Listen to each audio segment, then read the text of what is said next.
नमस्कार, मेरे free unique law classes Sriganganagar में आपका स्वागत है। आज हम एफआईआर पे डिस्कस करेंगे कि एफआईआर अगर देरी से दर्ज कराई जाए तो उसका क्या इफ़ेक्ट पड़ेंगे, क्या प्रभाव पड़ेंगे। तो उसमें हम देखेंगे कि अगर देरी से अगर एफआईआर दर्ज कराई जाती है तो उसके क्या एविडेंस में अगर प्रोक्यूशन किया जाता है तो उसका क्या नज़रिया होता है, क्या उसको इंक्लूड किया जाता है या नहीं किया जाता, ये यहाँ पे अपन इस क्वेश्चन पे डिस्कस करेंगे। तो अपना प्रश्न ये है कि प्रथम सूचना रिपोर्ट किसे कहोगे, यानी एफआईआर जो होती है, फर्स्ट इन्फॉर्मेशन रिपोर्ट जो होती है, उसका मीनिंग क्या होगा। क्या प्रथम सूचना रिपोर्ट टेलीफोन पर भी दर्ज कराई जा सकती है, यानी जो टेलीफोन पे दर्ज कराई जाती है तो क्या वो एडमिजिबल मानी जाती है, क्या सही होती है, और होती है तो कहाँ तक उसको सिद्ध सही माना जाएगा। अगर प्रथम सूचना रिपोर्ट का विलंब से दर्ज कराया जाना कब अभियोजन के लिए घातक होगा, ये सबसे अच्छी परिस्थितियाँ बनती है, सर्कमस्टांसेस है कि अगर प्रथम सूचना रिपोर्ट का विलंब से दर्ज करवाया जाना है तो अभियोजन या प्रोक्यूशन में क्या हार्मफुल हो सकता है, क्या अगर हार्मफुल होगा तो कहाँ तक, किस ग्राउंड तक हो सकता है। क्या ऐसे रिपोर्ट मामले में सभी सूक्ष्म विवरण दिए जाने आवश्यक हैं। अगर हम एफआईआर दर्ज करा के आते हैं तो क्या उसमें सारी बातें बतानी ज़रूरी होती हैं क्या। तो ये हमारी सर्कमस्टांसेस हैं, आज इस बात पे हम डिस्कस करेंगे। तो आइए हम स्टार्ट करते हैं। तो जो हमारा सीआरपीसी का जो 1973 है, हमारी जो सीआरपीसी है जिसको हिंदी में आपराधिक प्रक्रिया संहिता बोलते हैं और जो इंग्लिश में है क्रिमिनल प्रोसीजर कोड 1973 कहते हैं, उसके सेक्शन 154 के सब क्लोज 1 में बताया गया है कि संज्ञेय मामला अगर कहीं भी कोग्निजेबल ऑफेंस होना पाया जाता है या प्रतीत होता है तो पुलिस थाने के बारसाधक अधिकारी को मौखिक सूचना दी गई है तो उसके द्वारा लेखबद्ध कर ली जाएगी। अगर कहीं पर भी ऐसी सूचना दी जाती है तो वो रिकॉर्ड पे ले लेगा और इस इतला को पढ़ करके सुनाया जाएगा। प्रत्येक ऐसी इतला द्वारा चाहे लिखित हो या लेखबद्ध की गई हो तो वहाँ पर क्या है, पुलिस अधिकारी को वहाँ पर सूचना दी जाती है तो वो रिकॉर्ड पे ले लेता है। अगर रिटर्न में आई है तो भी वहाँ पर क्या है, उसको रिकॉर्ड पे ले करके जो विक्टिम होता है उसको पढ़ के सुनाई जाती है और बाद में साइन करवा लिए जाते हैं। फिर ये कहना चाहता है कि जो पुलिस अधिकारी, थाने के बारसाधक अधिकारी को अगर प्रथम सूचना रिपोर्ट मिलती है तो वहाँ पर कार्रवाई का यहीं से स्टार्ट होना पाया जाता है कि जैसे ही उसको फर्स्ट इन्फॉर्मेशन मिलती है तो यहीं पर क्या है, कार्रवाई मूव होती है या स्टार्ट होती है, यानी एक गति दी जाती है। तो यहाँ पे स्थिति आती है कि टेलीफोन पर दी गई सूचना कहाँ तक एडमिजिबल मानी जाएगी।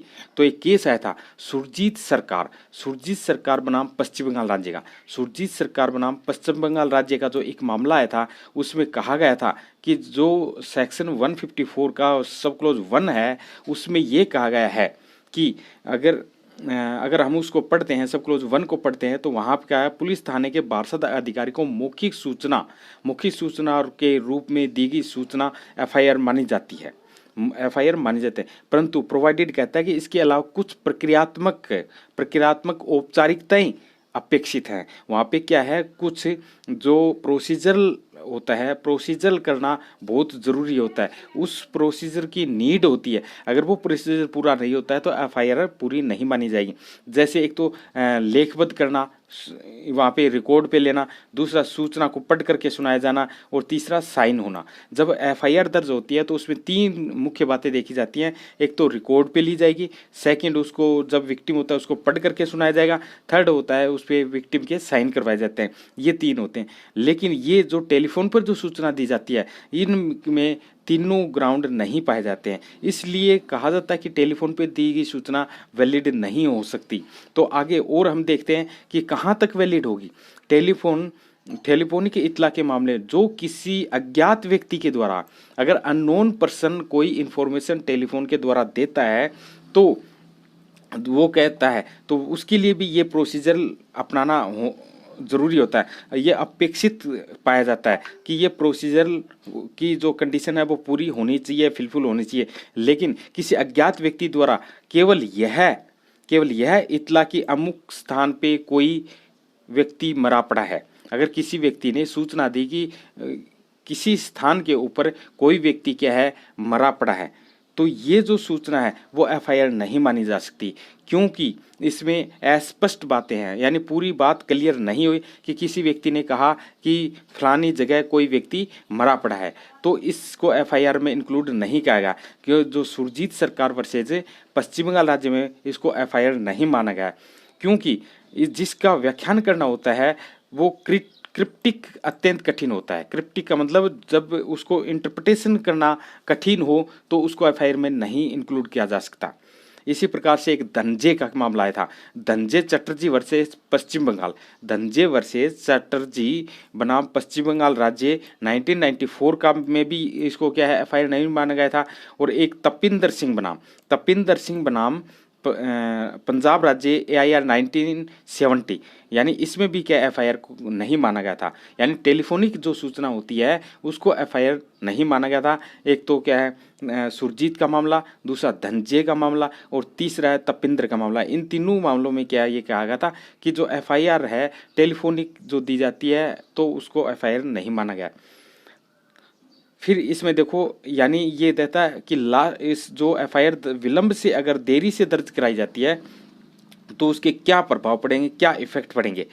तो इसमें यह कहता है प्रथम सूचना रिपोर्ट अत्यंत अगर विलंब से दर्ज कराई जाती है, यानी डिले अगर एफआईआर में हो जाती है तो अभियोजन के मामले में घातक मानी जाती है या हार्मफुल मानी जाती है, नुकसानदायक मानी जाती है।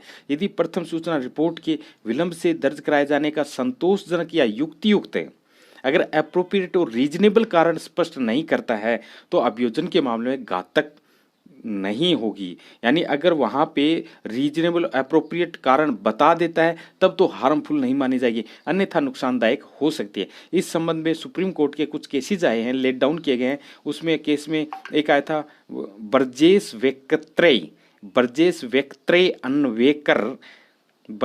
वेक्त्रे अन्वेकर बनाम कर्नाटक राज्य 2013, यानी 2013 में ब्रजेश वेक्त्रे अन्वेकर बनाम कर्नाटक राज्य का एक मामला आया था। इसमें कहा गया था अगर किसी व्यक्ति की पुत्री को क्रूरता की गई थी, अगर किसी व्यक्ति की पुत्री के साथ मृत्यु से पहले अगर क्रूरल्टी की गई है या क्रूरता की गई है और बाद में विष खाने से उसकी मृत्यु हो गई है, तो ये स्वाभाविक है, नेचुरली बात है कि ऐसा व्यक्ति टूट जाता है।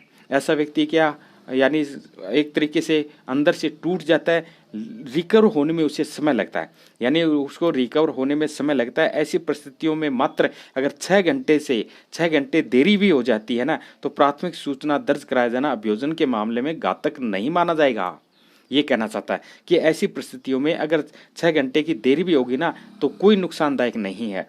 यानी जो ब्रजेश वेक्त्रे अन्वेकर मामले में ये कहा गया था कि अगर ऐसी कंडीशन आती है तो कोई डिले होगा तो हार्मफुल नहीं होगा। दूसरा ही केस एक इसी संबंध में और आया था, परवीन अली बनाम आसाम राज्य 2013 का। और इसमें भी ये कहा था कि मृतक के ससुर पुलिस स्टेशन पर, मृतक का ससुर है वो पुलिस स्टेशन पर गए थे और उन्होंने इजहार तब दर्ज करवा दी थी कि मृतक चोटग्रस्त स्थिति में था। यानी जो मृतक था वो चोटग्रस्त स्थिति में था या उसको चोट लग गई थी, उसकी मृत्यु के उपरांत अगले दिन एफआईआर दर्ज करवाई गई थी। तो न्यायालय ने ऐसे विलंब को क्या है हार्मफुल या नुकसानदायक नहीं माना गया है। तो अगला एक केस हो रहा था जो कि इसमें सुप्रीम कोर्ट ने गाइडलाइन जारी की थी। क्या गाइडलाइन जारी की थी? जो केस का नाम है गंगा भवानी बनाम आर वी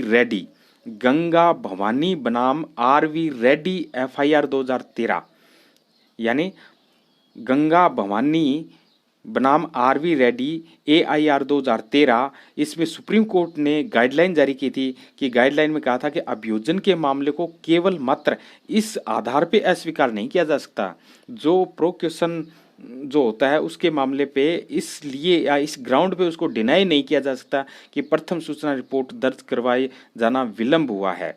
तो न्यायालय को विलंब के स्पष्टीकरण का परीक्षण करना चाहिए कि ये जो देरी हुई है, कोर्ट को उसको क्या टेस्ट करनी चाहिए कि ये जो देरी हुई है किस कारण से हुई है, देरी का क्या है टेस्ट करना चाहिए। और अनेक परिस्थितियां हो सकती है।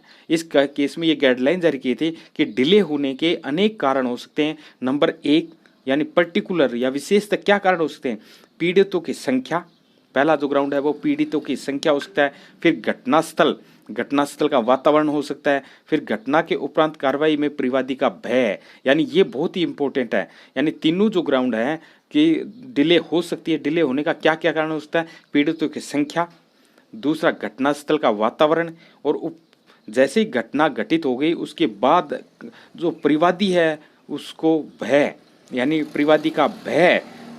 अगर ये तीनों ग्राउंड पाए जाते हैं तो डिले होना कोई क्या है गलत नहीं है। अगर डिले भी हो गया और बाद में भी क्या है अगर आकर के एफआईआर दर्ज करवा दी 10 दिन या 15 दिन बाद, तो भी क्या है उसको रीजनेबल माना जाएगा। अभियोजन विलंब का स्पष्टीकरण दे देता है, यानी उसका रीजन बता देता है कि डिले क्यों हुआ है।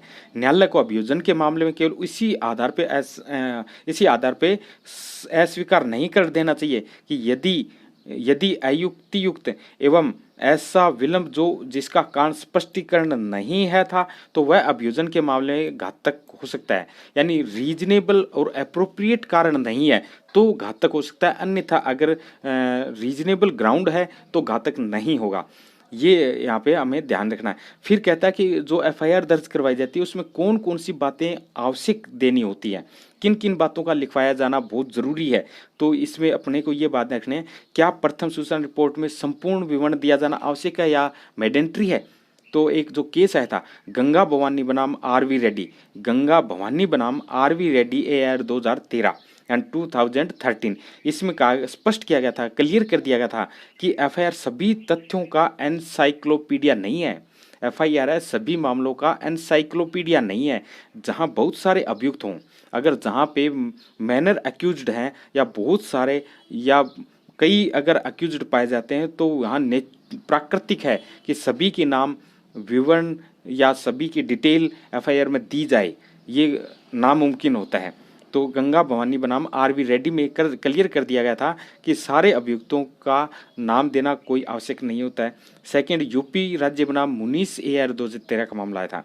इसमें भी कहा गया था एफआईआर कोई एनसाइक्लोपीडिया नहीं होती है, या तो किसी घटना की इतला मात्र है, अगर सूचना भी दे दी गई ना वो ही क्या सफिशिएंट या पर्याप्त होगी। इसलिए इसमें घटना से संबंधित सभी तथ्यों का समावेश किया जाना आवश्यक नहीं है। फिर एक केस और आया था बर्जेस व्यक्त्रे अन्वेकर बनाम कर्नाटक राज्य 2013 का मामला आया था 2013। इसमें कहा गया था कि एफआईआर है जो प्रथम सूचना रिपोर्ट है वो सूक्ष्म से सूक्ष्म विवरण दिया जाना आवश्यक नहीं है। जरूरी नहीं कि हर एक बात बताई जाए, एक सूचना मात्र देना ही पर्याप्त होगा। फिर एक केस और आया था अमित भाई अनिल चंद्र साहा बनाम सीबीआई। अनिल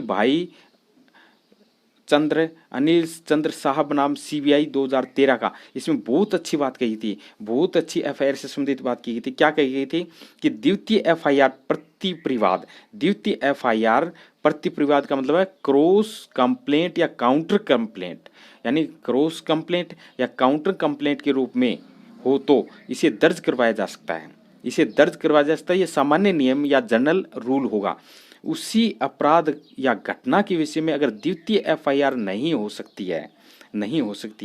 फिर कहता है ये बातें हैं कि जो एफआईआर हम दर्ज कराते हैं कहाँ तक वो एविडेंस में, जो ट्रायल में, इन्वेस्टिगेशन में, यानी जो ली गई इन्वेस्टिगेशन में जो ली गई एफआईआर है, जो 161 के जो बयान होते हैं तो वो कहाँ तक क्या है उसका एविडेंस मान्य किया जाएगा। तो इसमें क्या था, प्रथम सूचना रिपोर्ट कोई सारभूत साक्ष्य नहीं है, सब्सटेंटिव एविडेंस लॉ नहीं है।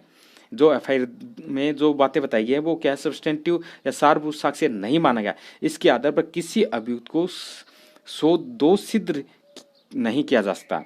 अगर एफआईआर के आधार पर ही किसी व्यक्ति को क्या है कन्विक्टेड नहीं किया जा सकता, इसे मात्र संपुष्टिकारक या खंडनकारी साक्ष्य के रूप में प्रयोग किया जा सकता है। सिर्फ एफआईआर में जो चीज़ें लिखी गई हैं वो सिर्फ क्या उसका खंडन, यानी उस बात का खंडन करने के लिए ही किया जा सकता है। ये केस आया था निसार अली वर्सेज राज्य एआईआर 1957 में कहा गया था कि एफआईआर है कोई सारभूत साक्ष्य नहीं माना गया है, इसके आधार पर किसी भी अभियुक्त को दोषी सिद्ध नहीं किया जा सकता, इसे मात्र संपुष्टिकारक या खंडनकारी साक्ष्य के रूप में ही प्रयोग किया जा सकता है। फिर हाल ही में वर्तमान में जो लास्ट केस था 2014 का आया था, जो एफआईआर से संबंधित बहुत इम्पोर्टेंट केस था, और उसमें सुप्रीम कोर्ट ने गाइडलाइन जारी की थी कि एफआईआर दर्ज कराओगे तो उस संबंध में किस तरीके का बात का ध्यान रखा जाएगा। तो उसमें ललिता कुमारी उत्तर प्रदेश राज्य, ललिता कुमारी वर्सेज उत्तर प्रदेश राज्य AIR 2014 यानी 2014 में सुप्रीम कोर्ट ने स्पष्ट कर दिया था, क्लियर कर दिया था कि एफआईआर का दर्ज किया जाना आवश्यक है, मैडेंट्री है, कि एफआईआर दर्ज करना बहुत ही आवश्यक या मैडेंट्री है। इसको एफआईआर बुक में अभिलिखित किया जाना चाहिए। कोई भी पुलिस अधिकारी केवल इस कारण से कि उसी की ऐसी रिपोर्ट की विश्वसनीयता का संदेह है, कोई भी पुलिस अधिकारी ये कह दे कि मेरे को यानी इस बात पे डाउट है, यह कह करके उसको यानी डिनाई नहीं कर सकता, इसे दर्ज करने से इनकार नहीं कर सकता। कि धारा 154 की अपेक्षा केवल यह है कि दी गई इतला से संज्ञेय अपराध का कार्य किया जाना प्रकट होता है तो एफआईआर दर्ज करना बहुत ही मैडेंट्री या आवश्यक है। ललिता कुमारी के इस मामले में ये डिसाइड किया गया था। तो अगर यहाँ तक आपको इस डिस्कस से कुछ ज्ञानवर्धक बातें मिली हों तो इस चैनल को सब्सक्राइब और लाइक ज़रूर करना और ज़्यादा से ज़्यादा शेयर करना, जो कि लॉ के विद्यार्थियों को, लॉ के स्टूडेंटों को ये जो ज्ञानवर्धक बातें आगे तक पहुँच पाएँ और लाभ हो उसके। तो मिलते हैं अगले एपिसोड में। थैंक यू, धन्यवाद।